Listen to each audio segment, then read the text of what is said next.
श्री, अरे तू सांगितल्याप्रमाणे मी चेंजेस केले त्याच्यात. एकदा जरा मीटिंगच्या आधी बघून घे ना. ठेव ना बघतो. ओके.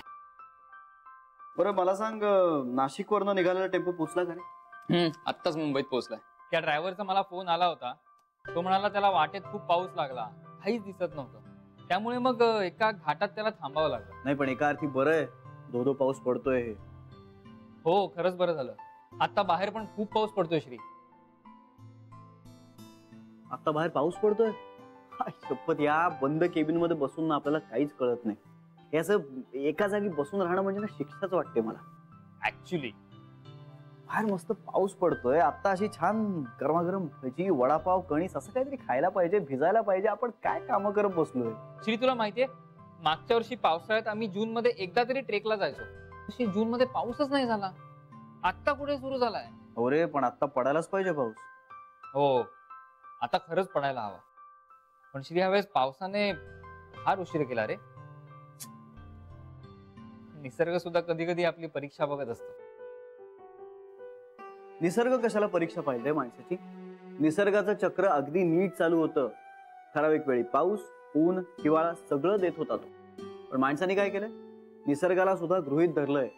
जागेसाठी झाडं तोडतोय, जंगलं तोडतोय, सगळ्याचा ऱ्हास करतोय, सगळं नष्ट करत चाललाय माणूस. आता मला सांग, पाऊस पडणं हे सुद्धा एक शास्त्र आहे की नाही? झाडच नसतील तर पाऊस पडेल कसा? तुला सांगतो मनीष, माणूस निसर्गाशी जसा वागतोय ना, त्याची खूप मोठी किंमत मोजावी लागणार आहे. पर्यावरण तज्ञ तर म्हणतात की जी परिस्थिती आता आपल्याला दिसते ना, त्यापेक्षा खरंच खूप गंभीर परिस्थिती आहे. आपण लवकर जागे झालो नाही ना, तर तिसरं महायुद्ध पाण्यासाठी होणार, नक्की होणार. अरे झाडं लावली पाहिजे, त्यांचं संगोपन केलं पाहिजे, त्यांना टिकवलं पाहिजे. नाहीतर या सगळ्याचा लवकरच ऱ्हास होणार आहे आणि आपण पुढच्या पिढीला काय देणार आहोत? हे असं निसर्गाचं बिघडलेलं चक्र. पाणी कुठून आणणार आहेत ते? नाही खरंय तुझं. म्हणून मी ठरवलंय, ह्या वर्षीपासून मी निदान एक तरी झाड लावणार. हे असं फक्त तू आणि मी ठरवून काही होणार नाहीये, सगळ्यांनी केलं पाहिजे हे. आणि हे लवकर नाही झालं ना, तर ही परिस्थिती लवकरच हाताबाहेर जाईल.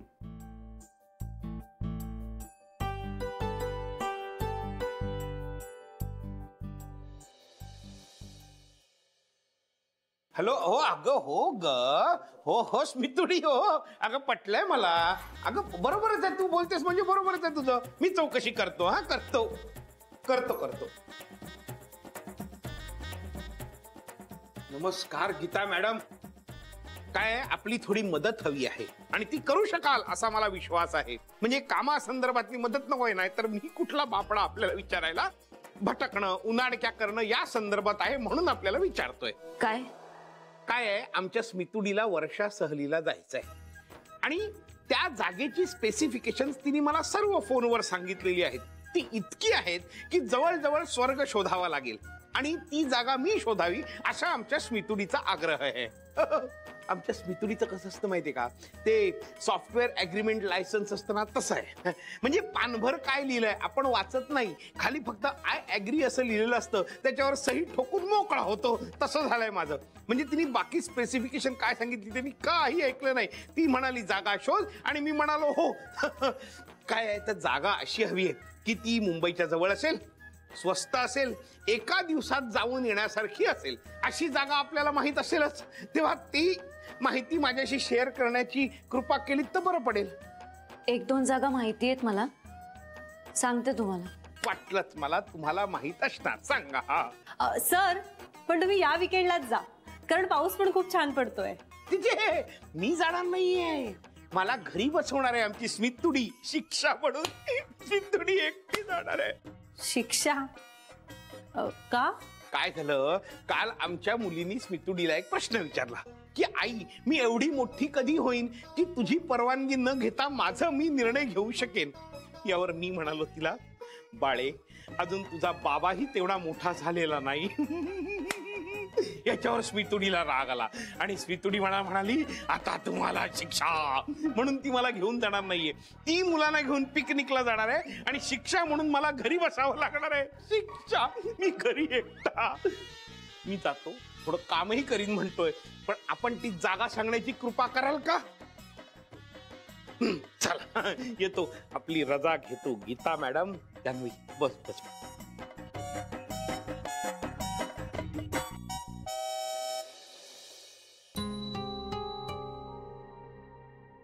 वैता काय झालंय? तू काय एवढी अपसेट आहेस?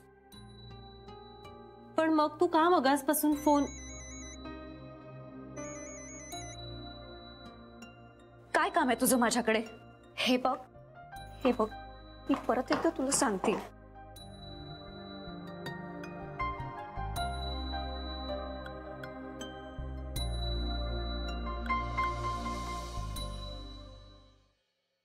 साहेब येऊ का? नंदन, ये.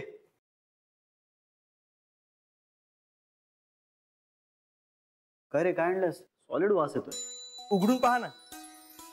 अरे सांग ना काय. साहेब बघा ना उघडून.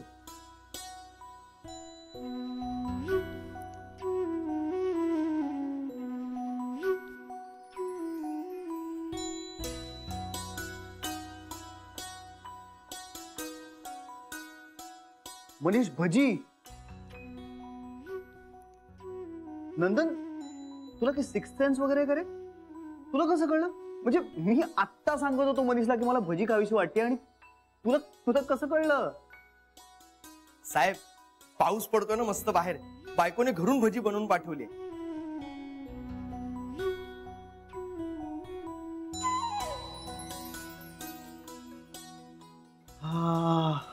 नंदन, वहिनी कमाल आहेत. आई शपथ. तू का लाजतोयस बाबा? बरं एक काम करा, हा एक डबा मी संपवणार आहे, तो दुसरा डबा तुम्ही दोघं शेअर करा. नाही अहो आमच्यासाठी बाहेर आहे. हा दुसरा डबा मी जान्हवी मॅडम साठी आणलाय.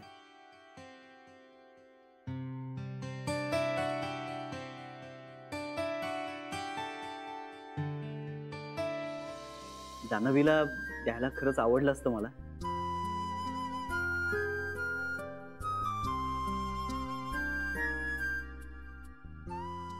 पण आता तुम्ही दोघं संपवून टाका तो. साहेब अहो बायको वैतागेल माझ्यावर. अहो त्यांच्यासाठी बनवले, मग त्यांना मिळायलाच हवी ना भजी. अरे मला सुद्धा तिला द्यायला खरंच आवडेल, पण त्या ऑपरेशन नंतर तिला जरा पथ्य पाळावं लागतंय रे. म्हणजे तेव्हा तरी ती काही तेलकट खात नव्हती. आत्ताच मला माहित नाही ती तेलकट खाते नाही खात. साहेब पण माझ्या बायकोने चांगलं तेल वापरलंय आणि स्वच्छता पाळते माझी बायको. अरे राजा नंदन, मला असं नव्हतं म्हणायचं. सिरियसली सांगतोय, तिला आता नाही खाता येणार. श्री पण अरे नंदनने दिली असं सांगूच नकोस, तू आणलीस असं सांग ना. कुठून? आपल्या कॅन्टीन मधून? आणि कॅन्टीन मधून स्टीलच्या डब्यातनं बस स्टॉप वर तिला भजी घेऊन जाऊ? नाही रे, कसा विश्वास बसेल तिचा? हा मग तुझ्या आईने दिली असं सांग. नाही, नको नको नको नको. माझ्या आया आणि जान्हवी अधूनमधून भेटतात. चुकून विषय निघाला ना तर सगळा प्रॉब्लेम होईल. आणि कशाला उगाच खोटं बोलायचं ना. नको नको, त्यापेक्षा नकोच. साहेब अहो माझ्या बायकोने खास त्यांच्यासाठी तयार केली आहे भजी. म्हणजे त्यांना मिळाली नाही तर मी माझ्या बायकोला काय सांगू?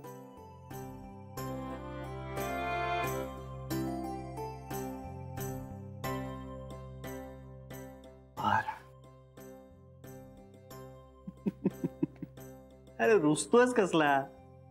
बरं ऐक, हा डबा घेऊन जा आणि मला डबा देऊ नकोस. त्याऐवजी ना भजी मला कागदात बांधून दे. मनीष साहेब चला गरमागरम खाऊया. चल चल श्री येतो. हो.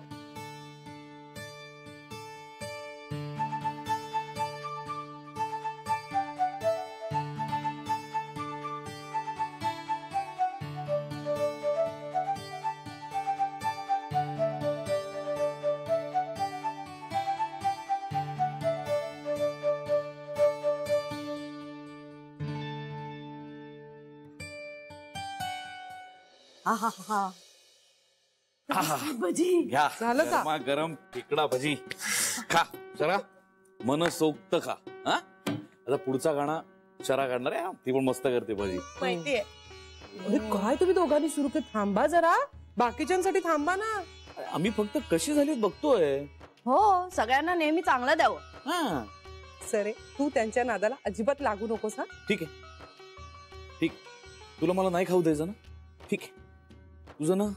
तुझं शरा प्रेमच नाहीये आमच्यावर. पुरे आता दाटको पुरे झाली. खा. आणि माझं पण आता होत आलंय. पुढचा गाणं मी तळेन, जमतात मला पण. शरू अगं जान्हवीला किती आवडायची ना भजी. हो ग. तिची आई तिचे लाड करत असेल का ग? आपण इथे करायचो तसे. असं नको ना ग बोलूस. घशाखाली घास नाही उतरायचा नाही तर मग. हे एक मिनिट. तुम्ही कुठलाही संबंध कुठेही लावताय, असं काही नाहीये. पावसाळ्यात काय एरवी सुद्धा करतोच ना आपण भजी, तशीच केली आहे. हे बघा, छोट्या छोट्या गोष्टींमुळे तुम्हाला जान्हवीची आठवण येते, मी समजू शकतो. पण त्याकरता स्वतःचा आनंद का बाजूला ठेवताय? सरे खा शरा. नको हो, खरंच नको. जान्हवी नाहीये ना, आता नाही खावीशी वाटत ती भजी. शरा, इतकी वर्ष आपण दोघं एकमेकांपासून लांब राहिलो, पण आपल्यातलं प्रेम कमी झालं? आपण आनंदाने जगायचं सोडून दिलं होतं? नाही ना? परिस्थितीला ऍक्सेप्ट करून आपण त्यातल्या त्यात आनंदात राहत होतोच ना? बरं, तिथे तर परिस्थितीला माणसं म्हणजे मी कारणीभूत होतो, पण इथे तसं काहीच नाहीये. परिस्थितीला कुठलाही माणूस जबाबदार नाहीये.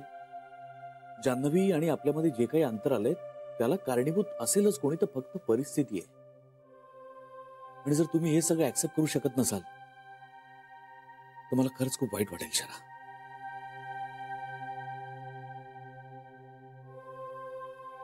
गोखले मंडळी कुठल्याही परिस्थितीला अगदी धीराने तोंड देतात, यावरचा विश्वास उडायला लागेल हळूहळू.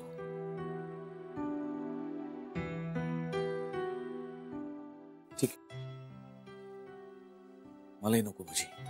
नाही, सॉरी ना, चुकून तोंडून निघून गेलो.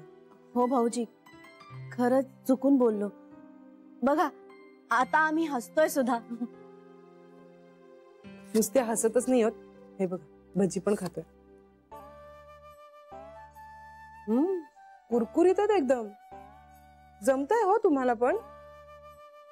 मी एक काम करते, सगळ्यांना बोलवून आणते, एकत्र भजी खाऊया. बस तुम्ही शांतपणे भजी खा, मी बोलवतो सगळ्यांना. मस्त आले.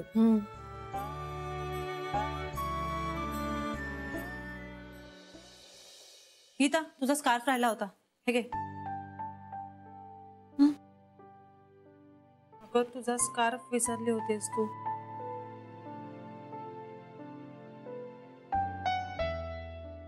काय झालंय? काही नाही. काही झालेलं नसताना इतकी अपसेट नसतेस तू. सांग मला काय झालंय? काही नाही, I am all right.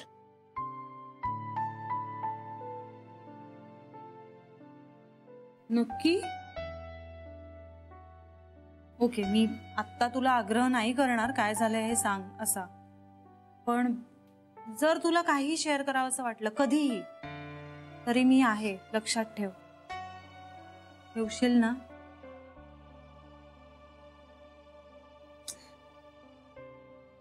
Fine. जा तू. तू आधी डोळे पुस. तू बरी आहेस का नक्की? अरे एकदम बरी आहे. तू जा. नक्की? हो, तू जा. नीट राहा. बाय.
हाय.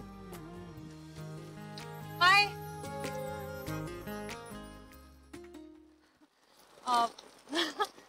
मस्त पाऊस पडतोय ना. भिजायचंय? छे छे, अजिबात नाही.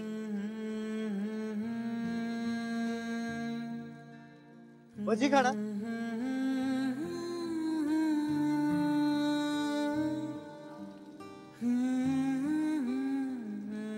रस्त्यावरची आहे.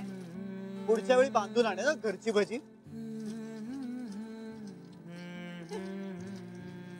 नको. का? भजी आवडत नाही तुम्हाला? आवडतात, खूप जास्त आवडतात, पण भीती वाटते रस्त्यावरची खायची. तसं नाहीये हो. पण आताच माझं मोठं ऑपरेशन झालंय, म्हणजे बरं नव्हतं ना, त्यामुळे आताच्या कंडिशनला हे सगळं जरा अनहायजेनिक होईल. यात काय अनहायजेनिक? कसं तेल, कुठलं पीठ, थोडासा मातीचा वास, थोडासा गारवा. तुम्ही सर्रास खाता रस्त्यावरचं?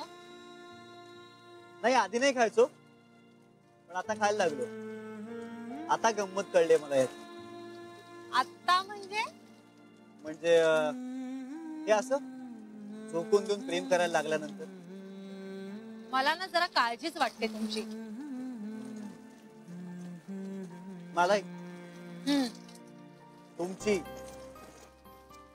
एक मिनिट, तुम्ही माझी काळजी नका करू. मी खूप सांभाळते स्वतःला, खूप जपते. तुम्ही जपता की तुम्ही घाबरून राहता? नाही नाही नाही नाही, बरोबर बरोबर बरोबर. तुम्हाला कशाची भीती वाटू शकते? नाही, तुम्ही असं करा, तुम्ही काही हे खाऊ नका, मी एकटाच खाईन अनहायजेनिक भजी. ठीक आहे?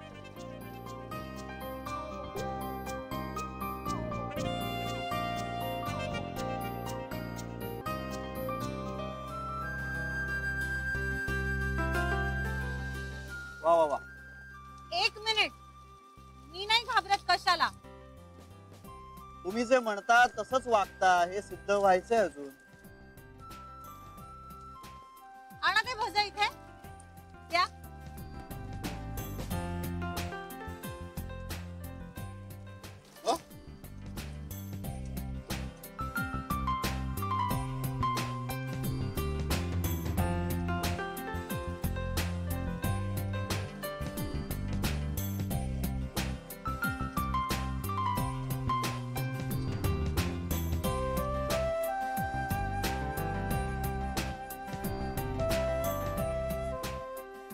कसं?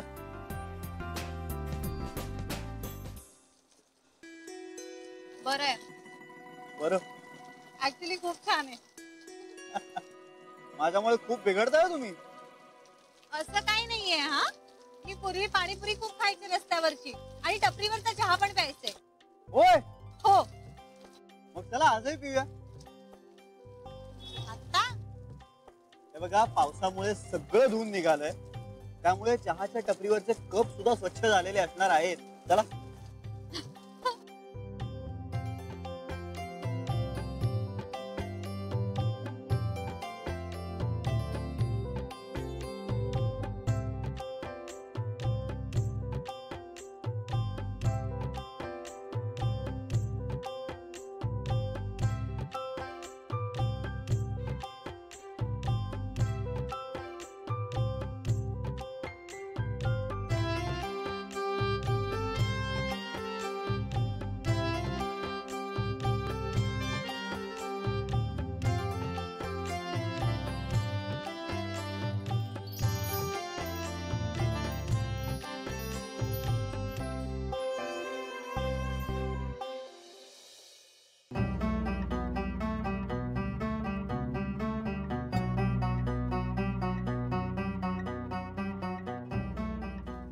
भिजताय तुम्ही. माहितीये मला, पण तुम्हाला हवं तसं वागा तुम्ही. मी मला हवं तसं वागतो. मला नको छत्री, मला भिजायचंय, मनसोक्त भिजायचं. आणि हा पाऊस मला आजारी पाडूच शकत नाही, मला विश्वास आहे. इतका विश्वास वाटतो तुम्हाला? एवढे कसे वाहवत जाता तुम्ही? जरा थांबा ना. थांबलोच आहे मी. जान्हवी,